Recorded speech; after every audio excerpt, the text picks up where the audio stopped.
Investigation thriller സിനിമകൾ മലയാളികൾക്ക് എപ്പോഴും പ്രിയപ്പെട്ടതാണ്. റീസെൻറ്റ് ഇൻവെസ്റ്റിഗേഷൻ ത്രില്ലർ സിനിമയായ ഗോളം വനിതാ വിനീതിൽ നിന്നും കണ്ടുവരുന്ന വഴിയാണ്. അപ്പോൾ അതിൻ്റെ റിവ്യൂ ഇവിടെ നിന്ന് തന്നെ നിങ്ങളുടെ അടുത്തൊന്ന് പറഞ്ഞിട്ട് പോകാമെന്ന് തന്നെ വിചാരിച്ചു.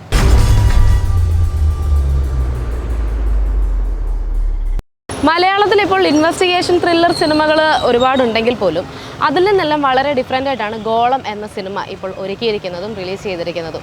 ഇതിൻ്റെ സംവിധായകനെ അപ്രിഷ്യേറ്റ് ചെയ്തേ മതിയാവുള്ളൂ. ആദ്യത്തെ സിനിമയാണ്. വലിയ സ്റ്റാർ കാസ്റ്റ് ഒന്നും ഇല്ലെങ്കിൽ കൂടി പുതുമുഖ താരങ്ങളെ വെച്ച് ഇത്തരത്തിലുള്ളൊരു സിനിമ എക്സിക്യൂട്ട് ചെയ്ത സംവിധായകൻ സംജത് കയ്യടി അർഹിക്കുന്നുണ്ട്. ഈ സിനിമയിലെ ലീഡ് ആരെന്ന് പറയാനായിട്ട് ചിലപ്പോൾ കുറച്ച് കൺഫ്യൂസിംഗ് ആയി തോന്നിയേക്കാം.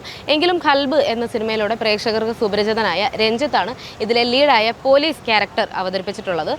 സോഷ്യൽ മീഡിയയിലൂടെ എല്ലാം നമുക്ക് സുപരിചിതനായ കാർത്തിക് ശങ്കറും വളരെ നല്ലൊരു വേഷം ഇതിൽ കൈകാര്യം ചെയ്തിട്ടുണ്ട്.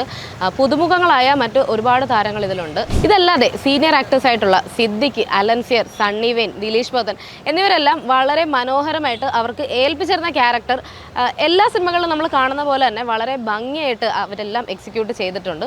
ഇനി നമുക്ക് സിനിമകളുടെ പോസിറ്റീവ്സും നെഗറ്റീവ്സും ഒന്ന് നോക്കാം. ഒന്നാമത്തെ പോസിറ്റീവായിട്ട് ഇതിൻ്റെ ഡയറക്ഷൻ തന്നെ പറയണം. പുതുമുഖ സംവിധായകനാണ്. അദ്ദേഹത്തിൻ്റെ ആദ്യത്തെ തിയേറ്ററിക്കൽ റിലീസായിട്ടുള്ളൊരു സിനിമയാണ്. അത്തരത്തിലുള്ളൊരു സിനിമ എല്ലാം കൊണ്ടും വളരെ ഗംഭീരമായിട്ടാണ് അദ്ദേഹം ചെയ്തിട്ടുള്ളത്. സിനിമയുടെ കാസ്റ്റിങ്ങിനെ കുറിച്ച് എടുത്ത് തന്നെ പറയണം. ഒരുപാട് പുതുമുഖങ്ങളാണ് ഈ സിനിമയിലുള്ളത്. ഇത്രയും പുതുമുഖങ്ങളും ഒന്നിച്ചാണ് ഇവരെപ്പോഴും കാണപ്പെടുന്നതും. അപ്പം ഒരുമിച്ച് ഇവരെ ഒരു ഫ്രെയിമിൽ ഉൾക്കൊള്ളിക്കുമ്പം ഓരോരുത്തരുടെയും ഓരോ മൈന്യൂട്ട് ആക്ഷൻ വളരെയധികം ശ്രദ്ധിക്കേണ്ടതാണ്. ഇതെല്ലാം വളരെ ഭംഗിയായിട്ട് ഡയറക്ഷൻ സൈഡ് എക്സിക്യൂട്ട് ചെയ്തിട്ടുണ്ട്. രണ്ടാമത്തെ പോസിറ്റീവായിട്ട് പറയേണ്ടതിലെ മ്യൂസിക്കും ബാക്ക്ഗ്രൗണ്ട് സ്കോറുമാണ്. സിനിമയുടെ തുടക്കത്തിൽ തന്നെ ഒരു മ്യൂസിക്കോടെയാണ്, ഒരു പാട്ടോടെയാണ് സിനിമയുടെ ഒരു ഇൻട്രൊഡക്ഷൻ പാർട്ട് തന്നെ കാണിക്കുന്നത്. ഓരോ ക്യാരക്ടേഴ്സിനെയും ഇൻട്രൊഡ്യൂസ് ചെയ്യുന്നത് ഒരു പാട്ടിലൂടെയാണ്. അത് കുറച്ച് ഡ്യൂറേഷനിൽ കടന്നു പോകുന്നുണ്ട്. ആ ഒരു പാട്ടും ആ ഒരു പോർഷനൊക്കെ നമുക്ക് ഭയങ്കര എൻഗേജിങ് ആയിട്ട് തോന്നുന്നുണ്ട്. അടുത്ത പോസിറ്റീവായിട്ട് എനിക്ക് തോന്നിയത് ഇതിലെ ക്യാമറ കൈകാര്യം ചെയ്തിരിക്കുന്ന രീതിയാണ്. മെറ്റഫറിക്കലായിട്ടുള്ള ഒരുപാട് കാര്യങ്ങൾ ഫ്രെയിംസിലൂടെ എക്സിക്യൂട്ട് ചെയ്യാൻ നോക്കിയിട്ടുണ്ട്. അതെല്ലാം സക്സസ് ആയിട്ടുണ്ട് എന്ന് തന്നെ വേണമെങ്കിൽ പറയാം.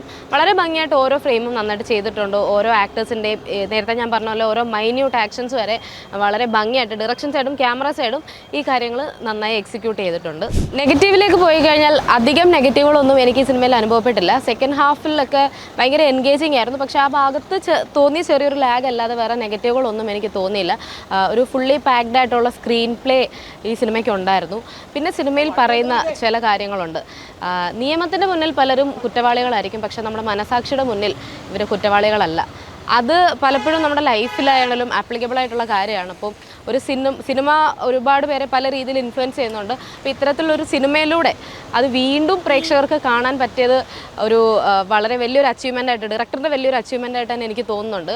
ഇപ്പോൾ തിയേറ്ററിൽ ഇപ്പോഴും സിനിമയുടെ ആഘോഷം നടന്നുകൊണ്ടിരിക്കുകയാണ്. എല്ലാ full cast and crew cinema കണ്ടിറങ്ങിയതിൻ്റെ ഒരു ആവേശത്തിൽ തന്നെയാണ് ഇപ്പോഴും ഉള്ളത്. ഇതൊക്കെയാണ് ഗോളം എന്ന സിനിമ കണ്ടിട്ട് എനിക്ക് തോന്നിയിട്ടുള്ള അഭിപ്രായങ്ങൾ.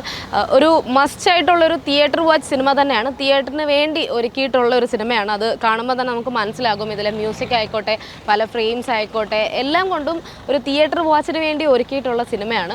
അപ്പോൾ തിയേറ്ററിൽ തന്നെ പോയി നിങ്ങൾ സിനിമ കാണുക. സിനിമ ഇതിനോടകം കണ്ടവരുണ്ടെങ്കിൽ നിങ്ങളുടെ അഭിപ്രായങ്ങൾ കമൻറ്റ് ബോക്സിൽ അറിയിക്കുക.